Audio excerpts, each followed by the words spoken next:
Equity, mate! I will say this about investing. Everything you do learn is cumulative. What I learned at 20 is useful.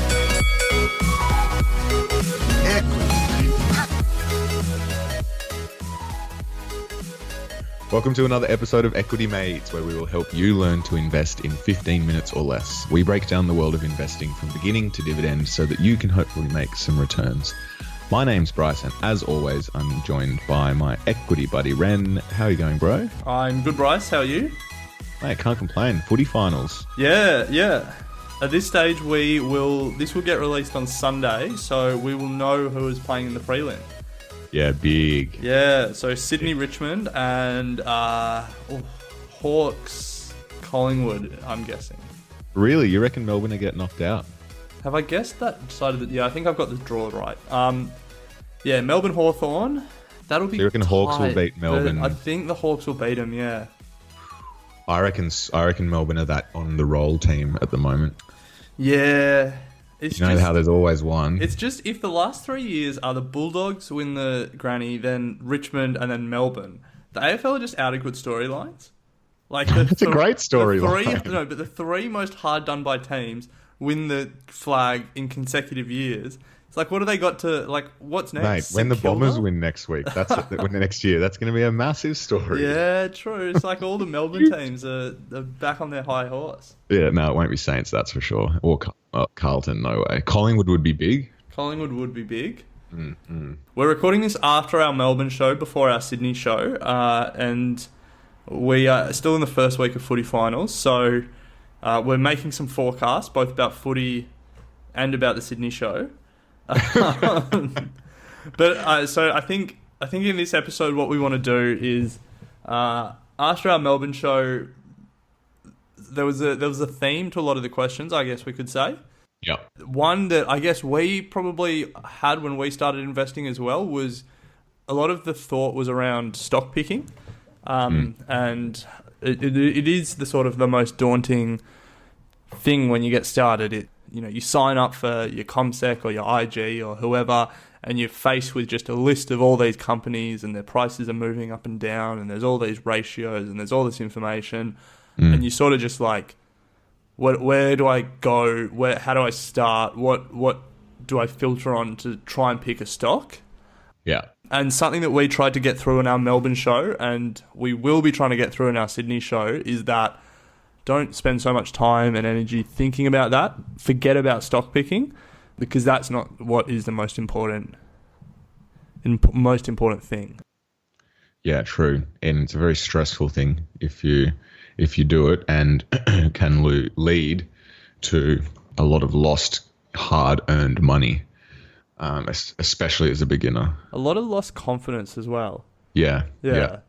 And, all you have to do is look at the stats and see that the majority of the most professional money managers out there who dedicate their entire day and, the majority of their life to trying to pick stocks that perform better than the average market return. And statistically speaking, most of them can't even do it. So yes, it's fun to certainly sit back and try and pick stocks. And we're not saying at all by, don't give it a crack at all. But I think the message is don't get so hung up on it as a beginner right at the start, because there are much better ways of investing your money without having to try and, as you said, Ren, work out ratios or discounted cash flow methods and all this sort of stuff. Yeah, so I think it's something like 30% of fund managers beat the S&P 500 index over any 3-year period. So, these are fund managers that are paid top dollar. They're professionals. They spend all their days trying to beat the market, and it's something like 30% of them actually do over any 3-year period. So yeah, and the likelihood of us being in that 30% is so very small. I guess what we want to do in this episode is reframe the thinking and talk about some of the things that you should think about when you're starting to invest, and when you've signed up for that broker and you're looking at that screen, and these are things that you can look for that will help you sort of dip your toe in the water, make the right decision, and get started. Mm-hmm. Because we both enjoy picking stocks, just for the sort of the learning experience and the I guess the love of the game. Yeah, absolutely. Yeah. But we both have experiences where we haven't picked so well. For those who are new to the podcast, my notorious start to to investing was picking Slater and Gordon, the legal stock, which managed to lose over 99% of its value. And I still hold it, but only because it's worth so little now that I can't cover the brokerage to sell it. So it's just sitting. Which is absolutely classic. Yeah, I know. It's actually unbelievable. But then at the same time, my second stock pick was something where I did really no more or no less research. I was still just as naive and wet behind the ears, but was A2 Milk, and I got very lucky on that. And so, stock picking in that instance was great for me. I more than covered all my losses in Slater and Gordon, but to say to you that there was any more thought behind it, or I just I got lucky. Yeah, absolutely. Yeah, it's from the days of you picking Slater and Gordon and A2 Milk, and from the days of me buying Bellamy's, which is another story that we sort of go through in the show.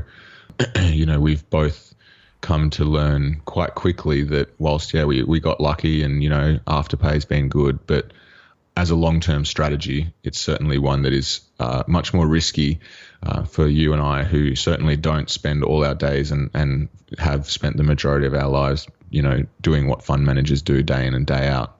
And so I think what are some of the ways that we can make the most of it? So to my mind, there's probably three things that should help you sort of frame how you think about the way you invest. There's probably more things that you want to add, so just chuck them in. But the three, for my mind, are reducing the costs you can control, and that's mainly around fees.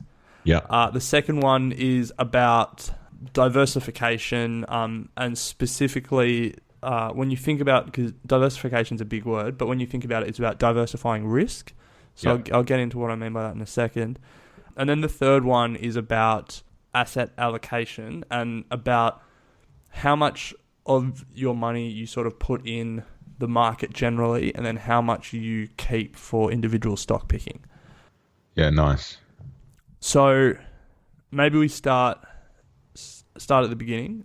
Start with the thing that we always go on about here, which is around control what you can control, and that is the fees that you pay.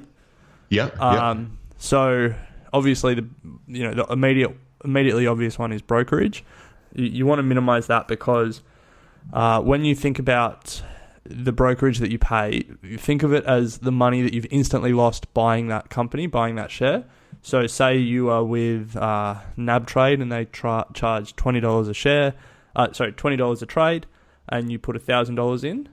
When you spend that $1,000, you've instantly lost $20 on that trade, and you need to make that $20 up just to get back to even. The less you lose by entering a trade, by paying less for brokerage, or if you go with stake and you pay nothing for brokerage, but you lose a little bit on the exchange rate, then that's money that you have to make up just to get back to even. And you need to look at it in terms of a percentage rather than a dollar figure. So $20 for brokerage, you need to look at it in terms of how much you're actually putting into the stock. So if you're investing $2,000, then that $20 is 1%. So you need your stock to essentially go up more than 1%. Hopefully it does, just for you to break even. But if you were at putting in $500, then, as a percentage, you need your stock to go up significantly more just for you to make that $20 back. You didn't want to do that maths? What are we looking, 4%? Yeah, nice. Keeping you on your toes, mate. Come on. So you need your stock to go up 4% to get your brokerage back. And it's something that I learned early on, something I didn't really consider. And then putting in small amounts, that $20 adds up over time, and you're putting in quite a significant amount into brokerage. So finding stock brokers that, give you access at a low cost is also important. Obviously, there's a number of other things that you need to consider when finding a broking platform, but cost should definitely be one of them. Yeah, so that's the first way to keep your costs down. And the second one is about the fees that you pay when you're in a trade. So if you're, simply if you're paying 4% brokerage on a trade, you need to make that 4% back just to get back to even. If you're paying 2% fees to a fund manager, then you need to make that 2% back just to get even with what you would in the broader market. And I know that's a little bit confusing, but maybe if I use an example. So say the Australian market rises 6%, and you could have accessed that at basically no cost by just getting in a low-cost ETF or just buying, just a broad basket of stocks. But instead you go to a fund manager and you pay him 2%, then you would expect him to at least get that, that plus more. So you'd expect him to at least get, 8% returns to make up for his or her fees. When you're in a trade, when you're in a fund, even ETFs have fees. You just need to look at the amount of fees you're paying, and it's all about getting what you pay for. Because, some investors are worth every dollar, but obviously some aren't. Yeah, 70% of them aren't. Yeah. But the interesting thing is, it's not like, so that 30% over any 3-year period, it's not like it's the same 30% of funds over any 3-year period. And so what you see in, this is completely off topic, but what you see in big money managers, like superannuation funds and stuff, is that some of them chase performance. So investor A is in that 30% over a 3-year period. So then the super funds or whatever shift money to investor A, thinking that investor will continue to go well. But what happens is, as with everything in life, mean reversion happens. And so investor A goes back into the pack and investor B is in that 30% over the next 3-year period. But the superannuation fund took money from investor B and put it with investor A. So sometimes you see these big money managers chasing performance, and in doing so, just getting stung by mean reversion every time and missing out on the outsized performance. So be patient. If you think an investor is a good investor and you like their strategy and they have a bad year or two, sometimes that means they're just on the cusp of doing something great. Yeah. Now back on topic. Yeah. We need to move on. So Yes. we've now got, so cost is something to consider. And now the next thing to consider is diversify, or how you can diversification within the trades that you're doing. So this is obviously about, in some degree, risk, limiting your risk by spreading across a number of, it sort of goes into the next one as well in sort of allocation, but, diversifying can happen in a number of ways, be it through ETFs, listed investment companies, or by investing in a number of different industries. So I think the important thing to think about here, because when people think about diversification, it's a big idea and there's a lot of things under it. But the way I think about it, and I think it makes it easier, is you want to diversify your sources of risk.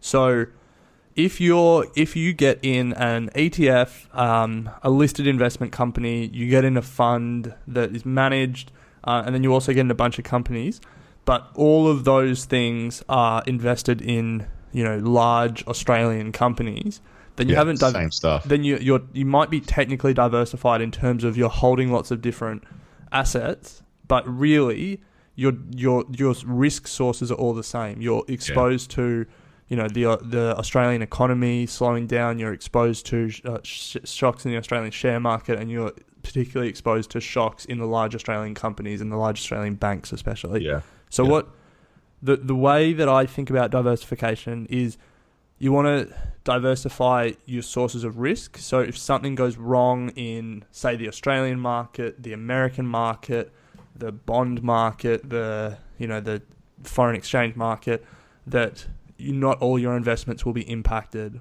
or at least some will be positively impacted and others will be negatively impacted. So that means the main thing is being across different asset classes and different markets, asset classes and to an extent industries. But you don't want like a single source of failure. You don't want like the American energy market to tank and for all of your investments to hurt. You want, something to be invested in, Indian, I don't know. A practical example would be, if you look at some of the things in my portfolio, you've got Brickworks, which is a listed investment company on the ASX, and they, specialize in financial companies to some degree.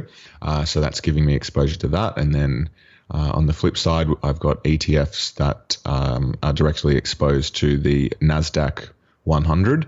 The index in or the sort of stock market in the US, so completely removed from Australian financials. I've got an oil ETF, crude oil, that literally just follows the price of crude oil, and then you've got some direct stocks as well. So among other things, but that's just an idea or an example, Ren, of what you're saying is the sources of those are all completely different. In some way, maybe correlated, but not directly. It's not like I'm exposed in all of them to the NASDAQ 100, for example. Yeah. And when you think so, your oil ETF might be affected by war in the Middle East, and your NASDAQ ETF might be affected by, China getting supremacy in artificial intelligence. But those two things probably aren't related. The price of oil probably isn't going to tank by China developing the world's best AI. So, you just, you think about what the risks are in the world,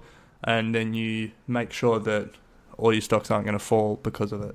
Because of one, So we've looked at cost, we've looked at diversifying your risk source, and now I guess the big question is allocation. Yes. So we're looking here. We're talking about, correct me if I'm wrong, Ren, is what we should be allocating into stocks, and also then in my mind in terms of weighting, and also I want to touch on consistency of allocation as well.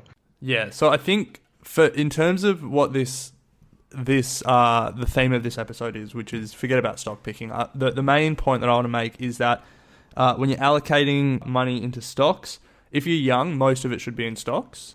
At least sort of 75%, I would say at a minimum, should be in stocks. I don't know if you agree with that. Well, let's just unpack that. So you're saying if you've saved and saved and saved, and you've got to a point where you want to put money in stocks, you're saying that you think 75% of that total pool of savings should be in stocks? I think if you're under 30, yeah. Interesting. Okay. Yeah, I think even if if you're freaking out that the whole market's going to collapse tomorrow, I think if you have the temperament to hold through, I think, Well, I just want to put a caveat on that. You should only have 75% of your total set pool of savings in stocks if you know that you're not going to need to draw on it in case of major emergency or anything like that. Oh, okay. So everything that we say here should be caveated on what you've saved to invest. It shouldn't be what you're trying to spend on a house in the next 2 years, and it shouldn't be your rainy day fund, and it shouldn't be what you need to pay rent. This is all the money that is you've set aside for investing that you're not going to need to draw on. Yeah. Yes. So that's for everything that we've discussed on every episode, I think. Yes. Yeah. Need to caveat that because we don't want anyone putting in their emergency dentist fund. No. Yeah. But I guess what my point was going to be was when you think about the money that you're putting into stocks, understand that you're probably not going to be able to beat the market with your stock picking, and put the bulk of it just in a variety of, vanilla, low fee, diversified funds, whether that is, like the ASX, the S&P 500 in America, maybe even some emerging markets, or just some global funds that just get a broad market return every year and that don't cost a lot, and then have a sort of discretionary pot of money that then you can use to pick stocks. I think in terms of putting stock picking out of your mind and just getting in the market, I think that should be your focus. And then as you get more confident, and hopefully as you grow that discretionary pot, it means you can do some more stock picking. But I think that's sort of the important takeaway in terms of allocating your assets. Don't think that you need to put all the money that you're putting into the stock market into individual stocks that you pick yourself. Yeah, no, I totally agree. And there's definitely a piece around being consistent with it as well. We speak about dollar cost averaging, and as you said, Ren, especially for people our age, younger in the market, the long-term benefits of averaging your way into stocks is quite profound. It certainly minimizes your risk, and I think one of the best ways that you can do that is through a Vanguard ETF. For those of you that haven't heard of Vanguard, they're a major global provider of ETFs and managed funds, and you can access them as a retail investor off market. Just go to their website and sign up. You do need a minimum of $5,000, but the beauty of it is that you can pay minimum of $100 into these stocks, into these funds over time. And if you just set that up as a weekly, a monthly, fortnightly recurring payment, then the value of that, we talk about compounding, we talk about consistency, dollar cost averaging, and they also pay dividends that are reinvested. So it sort of combines everything into one that we sort of discuss. So I would encourage everyone to have a look at that. So it's a great vehicle, but certainly consistency. And if you don't want to pay brokerage, consistently, then certainly consistency in saving to invest, I think, is also important. Yeah, definitely. It just made me think our very first piece of, I guess, hate mail came because we suggested that people shouldn't try and beat the market with their own stock picking 100% of the time. So I can't remember who wrote it, and we probably wouldn't want to call them out anyway. No. But if you're listening and you recognise that you sent that hate mail in, it was very nicely handwritten. I wouldn't say hate mail, but yeah. Feedback. Disparaging, negative feedback. I still think that, you, according to you beat the market this year, but I still think over the longest period of time, back testing, smarter people than us, some of the best investment minds in the world, have shown that it's a very small subset of people that can beat the market consistently. And if you just get market returns, just the vanilla market returns over a long period of time, you will do very well for yourself. So the most important thing when it comes to compounding is not having those massive down years, because that just kills any momentum you have in compounding. And the quickest way to kill that momentum is to try and pick your own stocks and pick incorrectly. So has this changed the way that, how are you investing right now then that reflects this? So very, very briefly. So similar to what we were saying, more than half of my money in stocks is in a variety of funds and ETFs and just getting market returns. And then just because not because I think I'll beat the market, but because I enjoy the exercise of doing it and learning, and sometimes I get lucky, like with A2 Milk. There's a bunch. There's my discretionary pot of money that I pick stocks with. Yeah, nice, cool. Yeah, same with you, or? Yeah, well, that I'm a bit more heavy in cash than you are, which is something I'm certainly reconsidering. The more that we discuss this sort of stuff, the more I think about the longer term horizon. But then also, I've been thinking about my strategy of being in not all cash, but a fair chunk of cash for quite a while now. So I'm certainly going to sort of continue that approach. But of what I am invested in, a majority of it is in sort of listed investment companies and that sort of stuff. I think I only own about 2 or 3 individual stocks now. And, I've got the Vanguard thing ticking along and that sort of stuff. So, yeah, I think definitely in line with what we've been discussing. But, yeah, it's an interesting time for me because, as you know, a lot of cash, but considering now if that's the best move. Yeah. Keep you posted. Yeah, but look, that as soon as you go back into the market, that's when things will go wrong. So just give us a heads up before you get back in the market so I can sell out. All right, Ren. Well, that was a good one. So we covered costs, diversifying, and allocation. And as you said, it sort of all stemmed from, the general feel and questions that we were receiving from our Melbourne and I would imagine by this time Sydney shows. And if there's anything that does come up in the Sydney show that is worth addressing for those that weren't there, we'll certainly do that in a follow-up as well. But costs, diversify, and check your allocation. Yeah. And if all of this was confusing, I guess the most important thing is don't get hung up on picking stocks. Just start. Just start. You can't do worse than me. I lost over 99% of my money on my first investment. I guarantee you won't do worse than me. Well, you never know. Yeah, there's a very slim chance that you will. All right, Ren. We'll until next week. Equity Mates and the people appearing in this program may have positions in the companies mentioned. This is general advice only. Please speak to a financial professional to understand how it may pertain to your individual situation. Equity Mates.